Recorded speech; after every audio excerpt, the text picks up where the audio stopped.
any conditions, requirements, or restrictions as the minister considers necessary, and specify the scrap metal sites to which the license applies. So the purport of Section 31 in particular is, as I said at the introduction, to allow scrap metal dealers who were previously licensed under the Old Metal and Marine Stores Act to immediately commence operations, recommence operations from Friday, the 24th of February. And if I may just outline very briefly one of the very important parts of the Act which has been proclaimed, and that is Section 2, which is the definition section, has a definition for authorized officer, because you will recall that in the section which has been proclaimed, Section 39, among others, the dealers must consent to authorize and to authorize officers having permission to enter their sites for purposes of inspection. Authorized officer means a police officer, a constable appointed under the Supplemental Police Act, a public health inspector of a corporation, an environmental officer of the Environmental Management Authority, or a scrap metal inspector.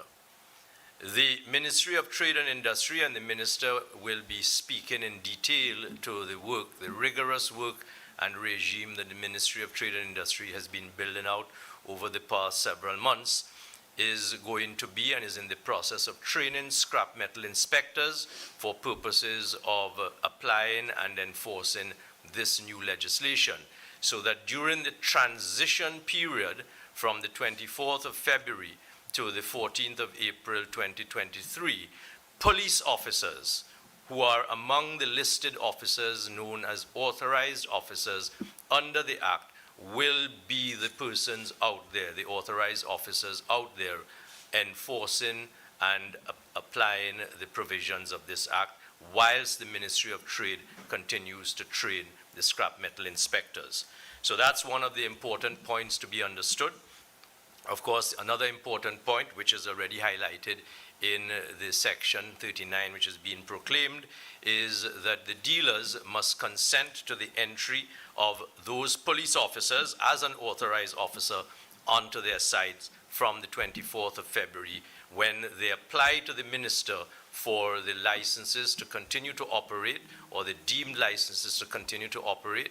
They will be handed forms by which they will signify in writing their consent to entry onto their scrap metal sites, authorized officers, and in this transition period, police officers. That is regulated by the form and by Section 5.7 of the Act, which is one of the sections that is being proclaimed. The minister, in addition, may stipulate conditions that is provided for in Section 5.2 and Section 39.3, may stipulate other conditions that the minister, in her discretion, will require to be subscribed to by persons who are going to resume operations under this Act. And I can tell you that one of the matters that has been discussed in Cabinet and the minister is going to be paying particular attention to is to the extent that under this Act, persons must now apply for licenses to export, to the extent that there may already be containers which were pre-packed before this Act comes into effect. The minister will have the power under Section 39.3 of the Act to stipulate in writing conditions for those pre-packed containers to be allowed to export, provided they meet all of the conditions in the transition period. And that may very well require those containers to be reopened so that they can be inspected to ensure that there is no copper in those containers. Because by the Act which has been proclaimed from the 24th of February 2023, there is a complete ban on the export of copper for 1 year from the 24th of February, whilst the government looks to see how the system can be better regulated so as not to return to the Wild West days of pre-April 2022, when, or August I think it was, when there was a proliferation of criminal activity in which copper insulations and copper were being stripped out of very serious infrastructural support for the country. Another section that is going to be proclaimed, just as a highlight, will be Section 23, that is to say, 23.1, that is to say, persons will have to apply to the minister for a license, and if they intend to export, once they are given that permission by the minister on the application, they must give 7 days notice of their intention to export to the minister and to the Commissioner of Police, so that the police can arrive at the scrap metal sites to inspect what is being loaded into the containers to ensure that there is no copper in those containers. The export of scrap metal other than copper will continue, will be allowed, subject to the written permission of the minister. There will be, of course, the minister has power under Section 9, one of the sections which have been proclaimed, to revoke the licenses which are deemed to continue from the old legislation by the operation of Section 39. No new licenses are going to be granted in this transition period, because in the transition period from the 24th of February to the 14th of April, a regime is being built out. It is already significantly advanced by the Ministry of Trade, but in our respectful discretion, the government has taken the view that we need those few more months into 2023 to finish the build-out of the regime. So in the meantime, only the old dealers and only dealers, not collectors, are going to be allowed to operate scrap metal business from their licensed sites, and that will have to be disclosed to the minister, and particulars are required by the legislation. One of the things that I know the minister will speak to is an order is also going to be brought into effect under Section 44 of the Customs Act to allow manufacturers who produce copper as a byproduct of their businesses to be allowed to export that copper. So there is one exception that is going to be provided for the export of copper, and that is with respect to manufacturers who are engaged in business, and a byproduct of the business that they are engaged in is the production of copper waste. They will be allowed to export that under the order that is coming into effect as well from the 24th of February, and it is being issued under Section 44 of the Customs Act. There is going to be, under the new legislation that is being proclaimed from February 24th, power for the police officers, as the authorized officers for the time being, to inspect scrap metal sites. Only scrap metal sites are going to be allowed to be the locus from which containers will be loaded.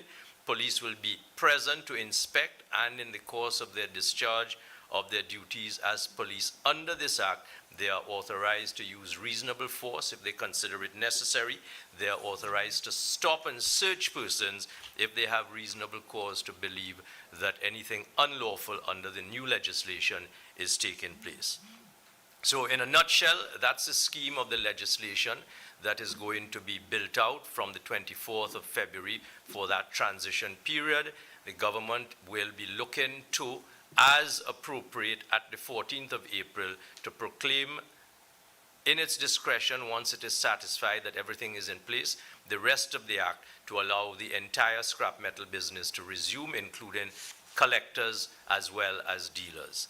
May I just say, before I hand over to the minister, that one of the interesting developments that has been continuing, has occurred and is continuing, is that over the last several months, persons will be aware that a lot of containers were on the port before the stoppage was introduced by the government last year. Those containers are still in the process of being searched, but I can tell the public that a lot of copper has been found in those containers, notwithstanding the fact that there was the recognition that the copper was the product of larceny of infrastructures. So that investigation continues, that continuous search continues, and of course, in due course, the police will be taking such action as they are advised by their legal advisors or by the DPP in relation to the containers in which copper has been found. I will now, with your leave, hand you over to the Minister of Trade and Industry, Senator Gopee-Scoon, so that she can give you the details for the practical rollout of this legislation. Thank you very much. Thank you very much, Honourable AG, and good morning. Let me say good morning to the listening and to the viewing public as well, members of the media. I too am pleased to Good morning. I apologize, and let me say good morning to the listening audience and to the viewing audience, members of the media.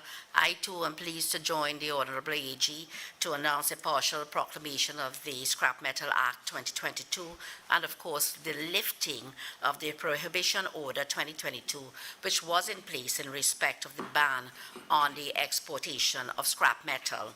So, as the AG has said, the partial proclamation will take effect from 24th February 2023, and from this date, dealers will be allowed to resume operations, and therefore persons who work within the industry would be allowed to get back to work in accordance with the provisions of the new law.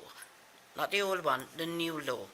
The AG announced some of the subsections, and there might be a bit of overlap, but let me list them.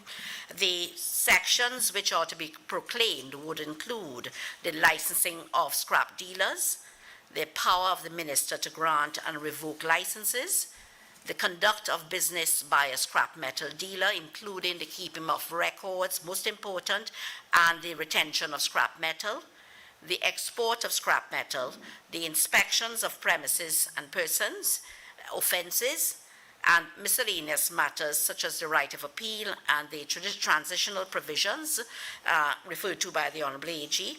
And these sections which will not be proclaimed would include those that deal with the variation and suspension of licenses, matters dealing with the collectors, and also the scrap metal inspectors, which require certain administrative arrangements to be put in place, and these are in fact ongoing. They've started. And let me just go to the resumption of scrap metal dealing, the transitional arrangements under Section 39. The transitional provision grants to all dealers with valid scrap metal dealers licenses issued under the Old Metal and Marine Stores Act for the year ended December 31st, 2022. This is only for the year ended December 31st, 2022.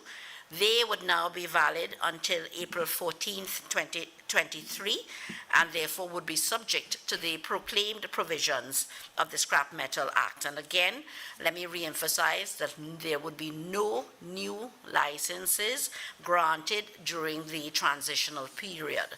Any persons wishing to, therefore, to engage, new dealers to engage in the scrap metal business will have to do so after April 14th. With regard to the conduct of a scrap metal dealer, no person would operate a scrap metal site without having a valid scrap metal dealer's license. Also, dealers would have to, are expected to display in a very prominent place in the area accessible to the public at each scrap metal site a copy of his license. He would also have to have a sign over one of the principal entrances to the site, legibly printed with the name in full of the person holding the license and the words, licensed scrap metal site. Of course, he would only conduct business during the hours of 7 a.m. and 6 p.m. He would only load scrap metal into containers at a scrap metal site listed in a scrap metal dealer's license. So the license would actually list the particular sites, and it's only on those sites that scrap metal can be loaded from. The dealer would also be expected to keep and not change in any form or shape any scrap metal that is purchased or received for a period of 15 days unless an application is submitted to the minister with responsibility for this, and this is the Minister of Trade and Industry, and that application would be to alter the shape of the scrap metal prior to the 15-day period in the law. Record keeping is super important, and in the past, the state of records maintained by the dealers has resulted in difficulty in tracing the origin and source of scrap metal received by dealers, and therefore, this act requires that dealers must keep accurate and legible records of scrap metal stored, received, disposed at a scrap metal site, and exported, either written or electronically. And the Ministry of Trade and Industry has prepared a form with the specified format in which records must be kept, and these forms are already available online on the TT BizLink platform, and of course they can be also sourced from the Trade Licensing Unit, which is in Barataria. And let me specify the type of information which a scrap metal dealer is required to capture in respect of each scrap metal transaction. This is when they are purchasing scrap metal. The name, the address, the age of the person from whom the scrap metal is received as evidence of a valid passport, as evidenced by a valid passport or a driver's permit or a national identification card. And a copy of the identification document must also be submitted. Other details of the person, including the person's, this is the person from whom you're purchasing, the person's date of birth, the gender, race, eye color, hair color, all of these are specified in the Act. Where applicable, the distinguishing marks, the residential address and telephone number, business address and telephone number if applicable. Also a description of the scrap metal, including any serial number, unique identification marks, including numbers or letters, engravings, patterns, weight, brand name, model number, color, size, weight, type, and number of each item. The date, the time, the place of receipt of the scrap metal, the price of the scrap metal, the vehicle registration number of any motor vehicle used to deliver the scrap metal. And if a person other than the seller delivers the scrap metal, the name, the address, the age of the person who delivered the scrap metal, all of that is to be recorded, and also a statement of ownership that is signed and dated by the person who delivered the scrap metal. Additionally, a scrap metal dealer is to keep the following records for tax purposes: reconciliation of daily cash balances, which include the amounts used to purchase scrap metal, copies of all checks issued and received, and monetary advances made to suppliers. Honourable AG spoke about the consent to entry under Section 5. And of course, which is that the dealer must give consent to the entry of authorized officers to the respective scrap metal site. Authorized officers being the police officers, constables of the supplemental police, environmental officers, public health inspectors, and scrap metal inspectors. Scrap metal inspectors, of course, are being currently recruited and would be in place by April 14, 2023. The dealer's consent to entry will be given via a form which is called a Declaration of Consent to Entry form that is contained in the Act, in the second schedule of the Act. The form, again, may be downloaded from the TT BizLink online platform, and also can be physically obtained from the Trade Licensing Unit, which is again located on the ground floor of the TTMA building in Barataria. We've put in place, the Ministry of Trade and Industry, administrative arrangements to allow dealers to submit the signed consent to entry form, their copy of identification, and a copy of the existing dealer's license to the Trade License Unit of the Ministry of Trade and Industry during the intervening period, that is from Monday coming, February 13th to the 17th of February 2023. So this is before the Act is actually partially proclaimed. Dealers may do the preliminary work in terms of accessing the Declaration of Consent to Entry form and submit all of their documents to the Trade Licensing Unit before. This is from this Monday to Friday to the Trade Licensing Unit. And that cuts out a lot of the work so that they can actually be prepared to operate when the Act is proclaimed. This is on February 24th, Friday, February 24th. And of course, I have said 13th to the 17th, 2023, but if at all there are dealers who have not completed their form and submitted them together with the license by that period, they may in fact do so before the actual proclamation the partial proclamation on the 24th of February. Looking at the export of scrap metal, dealers will now be in a position to export scrap metal with the exception of copper under the following procedures. The Scrap Metal Act 2022 introduces new export procedures. A person who exports scrap metal will be required to obtain an export license for all scrap metal ferrous and non-ferrous metals from the Trade Licensing Unit. Note, however, that a person who wishes to export scrap will now be required to submit written notice to the Minister of Trade and Industry and the Commissioner of Police 7 days prior to export. The dealer must identify in the notice the location of the scrap metal site and the date and time of loading of the scrap metal into a freight container.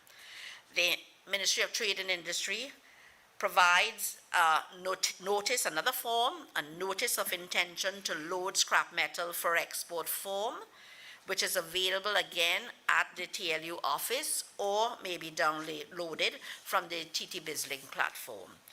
And I repeat, the loading of a container for export will be permitted only at the scrap metal site specified in the license of a licensed scrap metal dealer. Where a notice of intention to load scrap metal for export is received, the Minister and the Commissioner of Police shall ensure that the relevant officer, which at this time shall be a police officer, at this time, this is during the period of partial proclamation, is present. The police officer will be present at the scrap metal site to conduct inspections while the scrap metal is being loaded. Dealers must also present to the police officer a scrap metal export transactions record ledger. And this is for the loading of scrap metal for approval and signature, so that prior to the export, the approved and signed scrap metal export transaction ledger form must be then submitted to the trade licensing unit. Of course, it would have been signed off by the police officer who has witnessed the actual loading. There are provisions in the law, and I don't think I need to go into these, with regard to the inspection of premises. This is section 25. And of course, there's also the allowed again provisions for the inspection of persons. The law dictates the provision, within the provision, all of the details with regard to the inspection of premises, and I shall not go into those. But dealers are expected, let me say that, to permit the authorized officer to enter the scrap metal site and inspect the dealer's records and all scrap metal, and shall answer any questions asked by any such officer with reference to the dealer's records or scrap metal.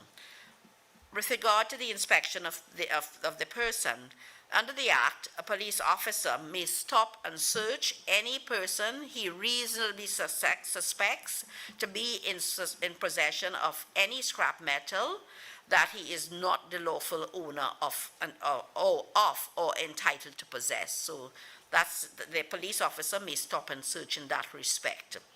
And where the person is found to have in his possession any scrap metal that is not lawfully his, the police officer may arrest that person and seize the scrap metal for investigation.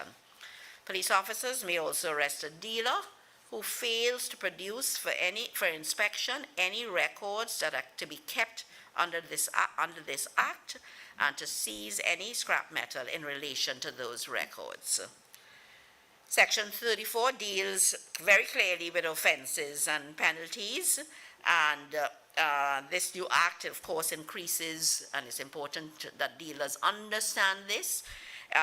The new act increases the penalties and fines to address the instances of criminal activity faced by the industry, so that where a person commits an offense related to dealing in scrap metal, for example, carrying on a business without a scrap metal dealer's license, a valid license, operating a site that is not specified in his license, breaching any condition requirement or restriction on which the license was granted or failing to notify the minister of any change in the particulars of the business, he will face on summary conviction a fine of $300,000 and imprisonment for 3 years, or upon conviction an indictment to a fine of $500,000 and imprisonment for 5 years.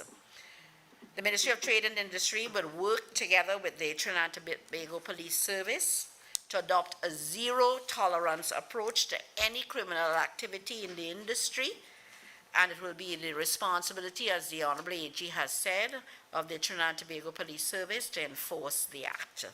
The Ministry of Trade and Industry will also maintain, as is required to do, a register of all scrap metal dealers that will be kept both physically and electronically, and these are to be accessible to the public, both physically and again on the TT Bizlink platform. And a person who is aggrieved by a decision taken by the Minister of Trade may file an appeal to the High Court within 30 days of being informed of that decision, and the court may revoke or suspend the license of any licensee who is convicted of an offence under this Act. Let me just address further, because I want to make it crystal clear with regard to the prohibition on copper. The 2022 prohibition order is to be revoked, which will allow for the resumption of the export of ferrous and non-ferrous scrap metals, with the exception of copper.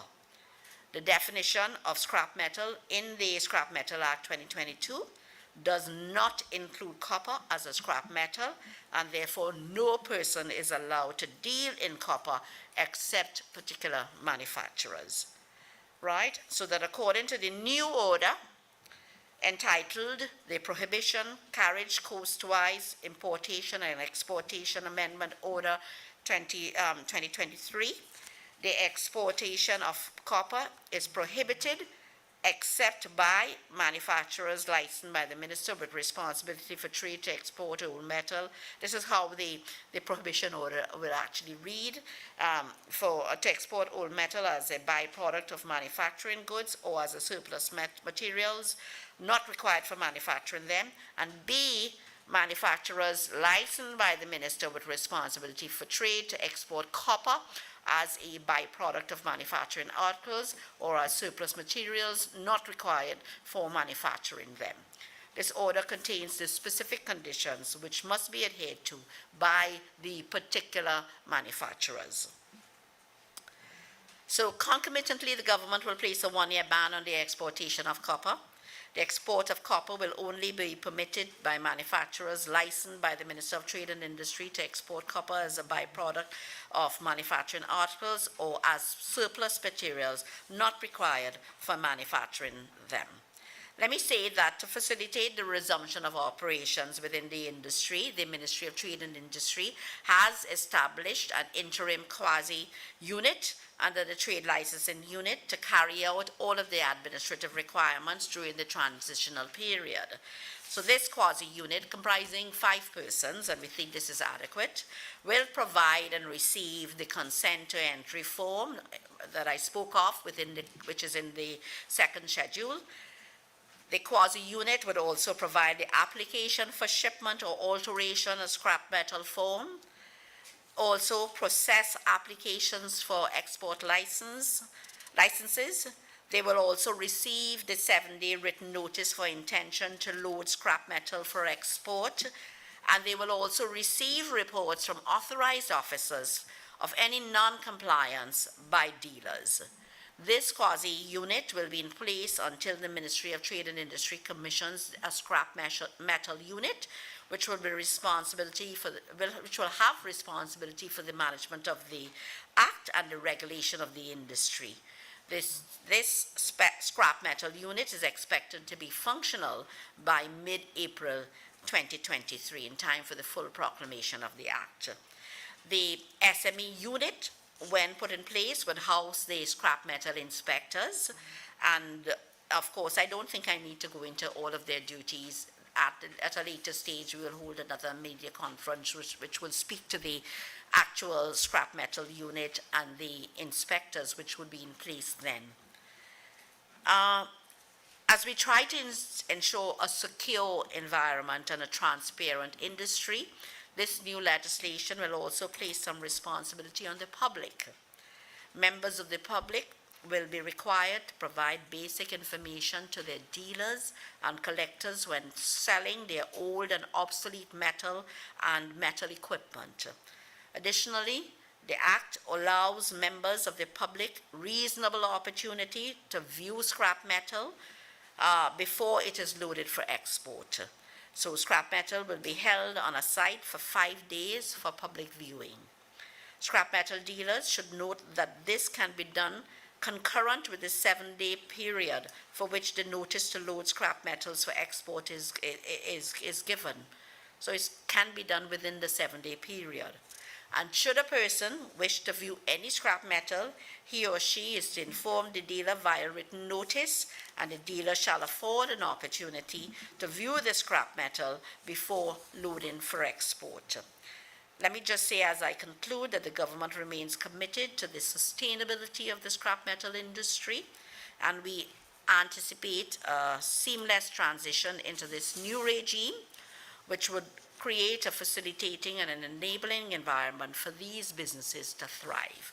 Let me also say that it may have sounded like a lot, and in anticipation of scrap dealers requiring requiring clarification, and this is after, of course, you would have done your work and you would have done some good press releases.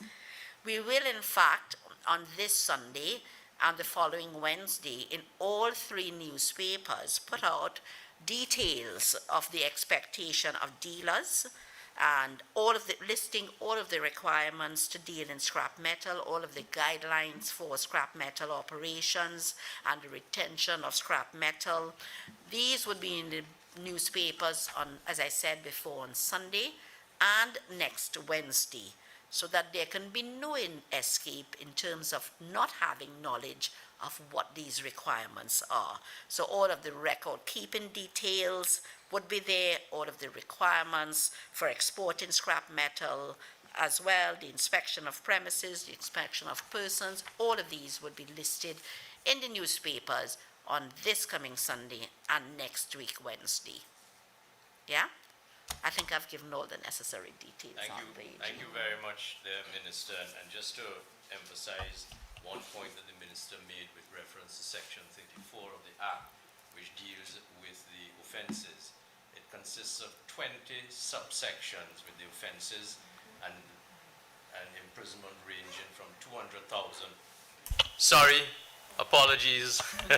I have a big voice, so I sometimes don't realize that I have no mic. But I was just saying thank you to the Minister, and to emphasize in relation to Section 34, which deals with offences, Part 9 of the Act.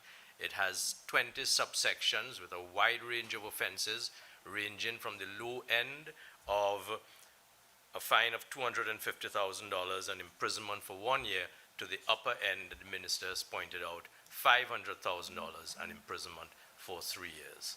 Thank you very much. We're happy to take your questions.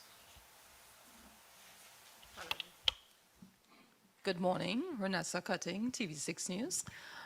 Could an explanation be given as to the rationale behind restarting the trade when the necessary frameworks are still being built out and are expected to be ready as early as April, especially considering that there are a lot of particulars that dealers have to supply in terms of records, etc. And I'm assuming at least that the police officers are not trained to know exactly what is what. Thank you, Renetta, for that question. Again, the idea behind this is to get dealers back to work, and all of those other persons that are involved in the purchasing and loading and all of the other activities surrounding this particular industry. They've been out of work for a particular period of time. We've listened to their concerns, and we wish them to get back to work. I made the point that what we would put in place, and we've really had stakeholder sessions and so on with all of the necessary stakeholders, including the police, and we will in fact continue to have these next week. there is, again, we do have a leeway of another week in which to get the work of the police, for instance, who has the enforcement responsibilities, to get these in place in time for the 24th. But notwithstanding, we have already completed all of the necessary forms that are required for these dealers. So they don't have to construct anything. They are already available on the TT BizLink platform. We've given a period of a week, and I've extended it while speaking to you to another few days until the 24th, when the dealers can, in fact, there were 150 or so, I think that's the number of dealers that are out there. They have considerable time to download the form, collect it from the trade licensing unit, and in fact to fill these forms. I mean, it's very, very clear. The notice of intention to load scrap metal for export form, and I have them here. The notice of application for permit for shipment of alteration of scrap metal, the scrap metal dealers transactions record register. All of these forms are in fact ready and available as we speak, so the dealers can familiarize themselves with it. And again, including the scrap metal export transaction record ledger. As I said before, we've had a stakeholder meeting with all of the authorized officers, including the supplemental police, the assistant police commissioner who would have been there, the public health officer, the environmental officer as well. But we do have time this week to engage again with these stakeholders. But we believe that we have cleared the way and we have prepared very well to ensure that these dealers and other persons involved in the industry can get back to work. That's our primary concern. And of course, with the partial proclamation, there would be enforcement, and of course all of the regulatory requirements would be in place. We've looked very closely at it in the ministry, and we've engaged with the trade licensing unit, and we're very satisfied that there are enough officers there. We've even looked at the physical space. Assuming that all 50 converge on us in 2 or 3 days, we've actually allocated additional physical space to ensure that we can accommodate all of these dealers should they come at all at once. But that's not going to happen because there's a sufficient enough period for them to download, to analyze, to understand the form, and of course our officers in the quasi unit are understanding of all of these forms and will take the time to explain to them as well. I think it's in the best interest of the dealers that we get the industry going again.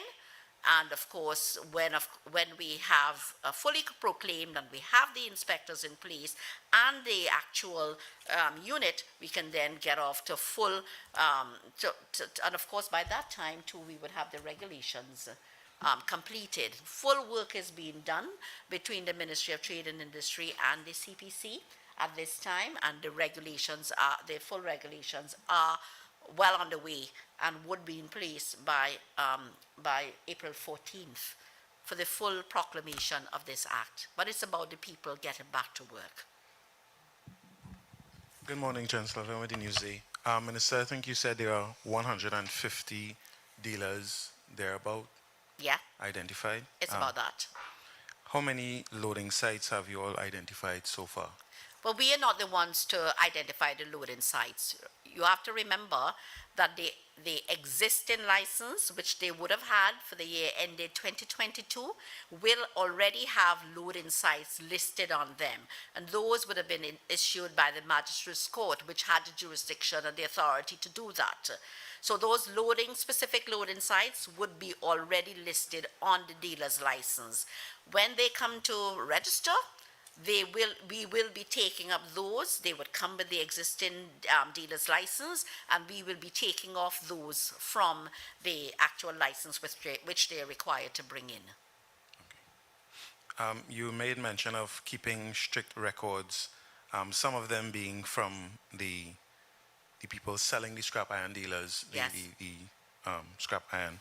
What or who is liable in the event that the person bringing the copper and whatever other material, not copper in this time, but eventually you'll get the copper. Who would be held liable if the information provided is false? Yes, Section 34, subsection 9, a licensee, in this case the scrap metal dealer licensee, who fails to verify the identity of the person from whom he purchases or receives scrap metal commits an offense and is liable in different and varying forms. So the principal person on whom the responsibility is cast to verify the information of the source from which he or she is getting the scrap metal is the scrap metal dealer. And if they fail to verify the source and it turns out that they have provided false information, the scrap metal dealer will be the principal person. Anybody else who contravenes the act is also liable, but the principal person will be the scrap metal dealer. How would the scrap metal dealer verify if I come with a fake ID card and fake registration, which we know already exists? Well, if they accept information from persons without taking the time and the trouble to verify the accuracy of the information, that's the risk they're going to have to live with. So they're going to have to ensure that they're dealing with bona fide persons, and if in the normal course they have any reason to suspect that what is being provided to them is not bona fide, then they can report that to the police immediately. Now, mention was made of copper being allowed to be exported by authorized dealers, not dealers, but people authorized who are in the manufacturing sector presently. What, if anything, is in place to prevent scrap iron dealers from supplying these people with copper, having them export it, and then get kickbacks? I can assure you that that's not going to happen, because this is going to take place on the site of the manufacturer. In this case, this is not a load-in site or anything, so this is taking place on the manufacturer's place of business. So there's no sort of transaction going on with a dealer coming in or so. The manufacturer, would be involved in the production. And if I can take an example, there's one company that produces electrical wire, which of course uses copper. There is no need for a dealer to be involved at all. He has nothing to do with a dealer. He is producing this item, and he will of course necessarily have scrap copper which he wishes to export, and that has been happening for a long time, and it's part of his entire process. And so that there's no place for a dealer here or anyone extraneous to the actual production of the item, and who would have waste as a byproduct of the production of his final product. But you would admit that there is room for that type of Absolutely no corruption. room for that. I can't see any exporter, any manufacturer wishing to engage with a dealer or so. It hasn't happened in the past, and it will not happen. And if I may just add to that very helpful answer given by the Minister of Trade and Industry, under the order that is coming into force, the Trade License Unit of the Ministry of Trade is given the power to visit the manufacturer's premises and inspect their premises to satisfy themselves that legitimate business is taking place which will produce the byproduct of copper. And in the case of new licensees, that the trade unit is given the power to ensure everything to satisfy the new license requirements. So it's quite rigorous, as I've said earlier. And apart from that, we also know that there's, at this time, only one manufacturer who is engaged in any activity that has copper, that would have copper as a waste product, or that uses copper in its production of an end product. There's only just one at this time, but of course, any other may come forward during this period of the ban. Now, you also mentioned, the AG would have mentioned that there were containers found that had copper on them, and that is a matter that is before the police right now being investigated. Before the ban, there was exporting of copper. Some of these scrap iron dealers would have collected, from however means they did, collected copper. What would become of that? They can't export it. I don't know what they will do with it, but they're not allowed to export it, and all loading is going to be done at scrap metal sites under the watchful eye, in the first instance, of the police, and after the 14th of April 2023, the scrap metal inspectors who are being recruited, as the minister told us, and are being trained, so that those dealers who collected copper from whatever source prior to the coming into force of this act are not going to be able to export any of that copper. It's banned for 1 full year. And any thought of allowing them to export it through the manufacturer? No, Absolutely not. absolutely not. The last time I was here, I requested information. I'm not sure if you'll have it on hand now, as to how many persons have been arrested and or charged and or convicted in relation to these types of offenses. And also, just to segue off of that, what we're trying to find out, for instance, has any copper been recovered from any scrapyard in recent times? What is going on with the copper that is currently in the possession of any dealer at this time? Any audit has been done, anything of that, along that line? There are investigations taking place by the police, but I don't want to speak for the police. They are competent police service and they're doing their work. No, to my knowledge, no charges have yet been laid, but again, that's for the police to speak to. Minister Gopee-Scoon, if you would allow me to, with regards to the scrap iron inspectors, I know you said that we would talk more about it, but some of these things came out from your address. So if you can touch on these things in terms of how many scrap iron inspectors are we looking to get, the training, what would it entail, who will be training them more specifically, and the cost of this training? I'll tell you, sorry, thank you for the question, but those are details that I would rather not give at this time. This one I definitely would need an answer on, since the police officers would be sort of the interim scrap iron inspectors, and my colleague would have touched on it as well.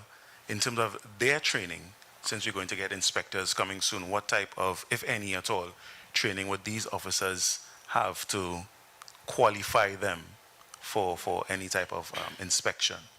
As I said, it will not only be the police officers, but it will be the police officers, it will also be the officers from the EMA, it will be the supplemental police officers as well, the public health officers as well. We have had a stakeholders meeting already, and we will in fact engage with these officers during this coming week as well. There is no difficulty or anything like that. I don't foresee any difficulty with any of these persons carrying out the required duties or so. Again, all of the ministers who have responsibilities for these particular officers as well do understand and have an appreciation for all that is required of their particular officers, and are all committed to the process, working very well.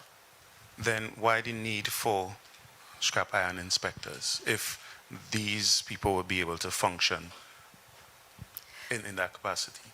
Well, I mean, they are going to be very, very much dedicated to it. I mean, when we were preparing the legislation, we would have looked at legislation across the region and in other parts of the world, and this is a system that we would have come up with. I don't think that it's necessary that we continue to use the police. They have other duties that they would be engaged in, and other responsibilities. This one inspector regime will have these duties and other duties as well, which are necessary, which will be necessary coming out of the full proclamation of the Act.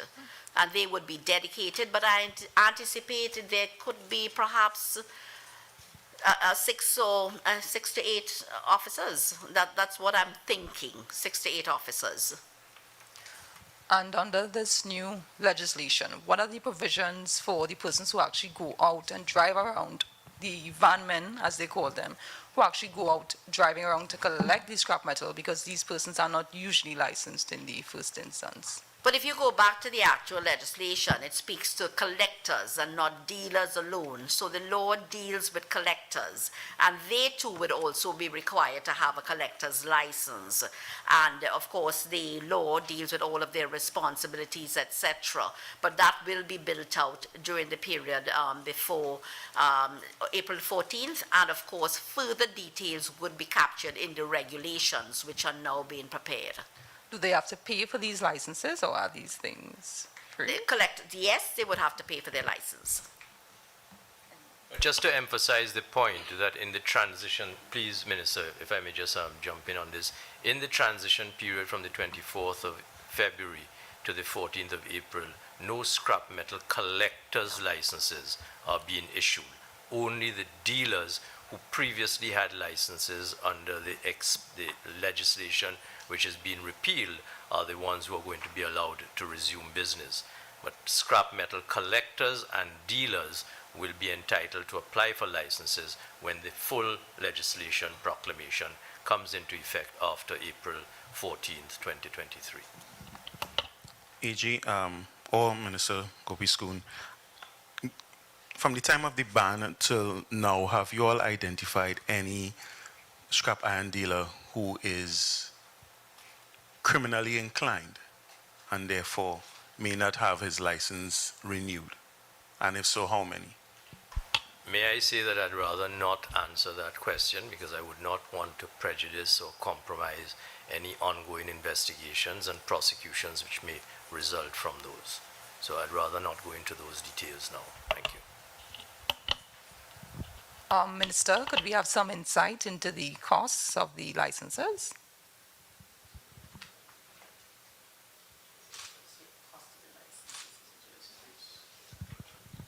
That is something that is going to be built out in the regulations. No, but for the dealer's license, it's $200 TT.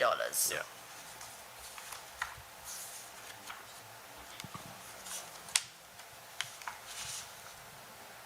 I do have some unrelated questions to Minister, to the AG, if that is okay.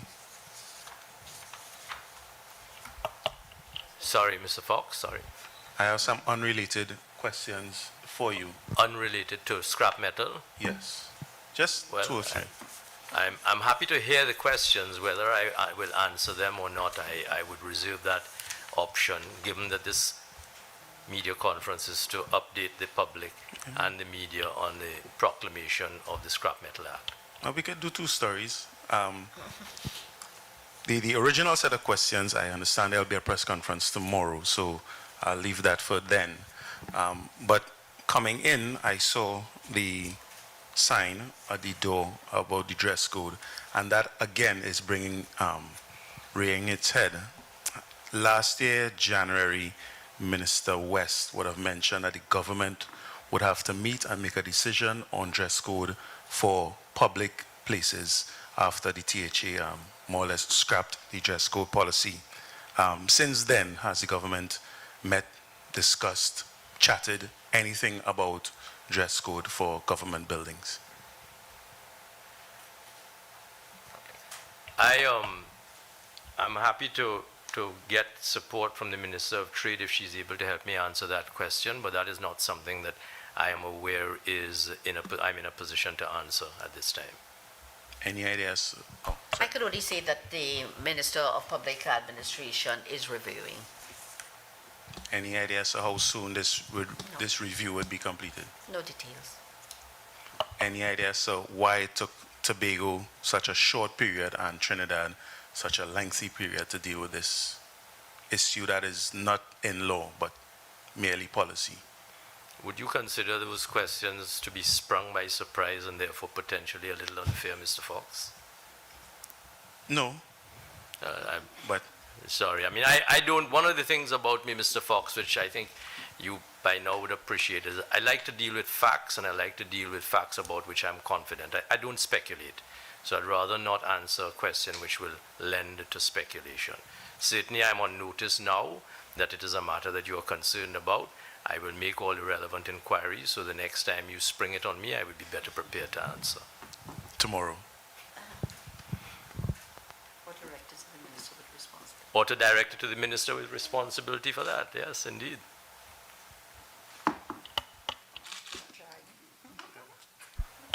So, yes. Well, we have to try.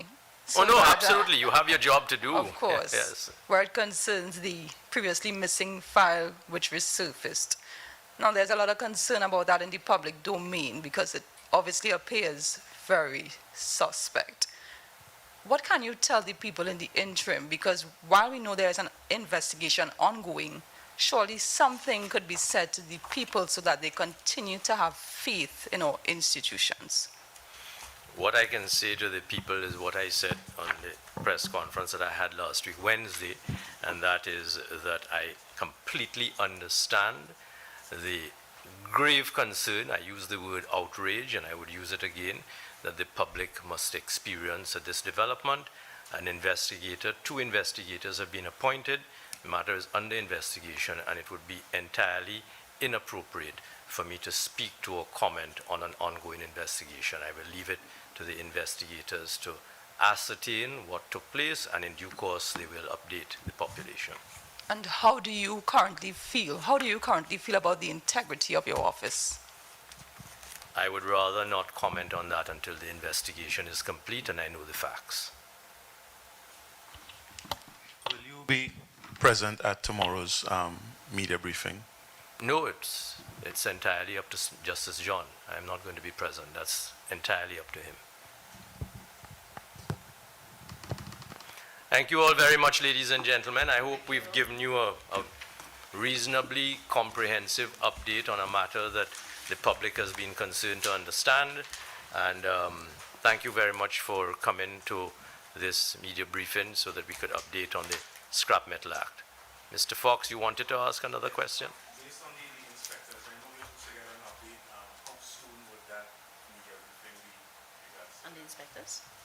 On the inspectors, I think we could do that before the, perhaps in the first week of April, when we are actually speaking to the regulations and the full proclamation. I think that would be the right time. Thank you, gentlemen, ladies and gentlemen, Thank you. once again.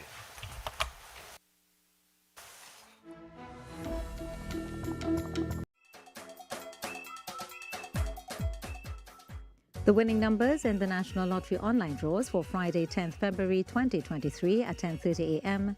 Play away the number 7 Hog, 2 Mega Bonus Balls called. Pick 2, the numbers 13 and 21 in that order, Mega Ball called. Pick 4, the numbers 3, 5, 6 and 6 in that order.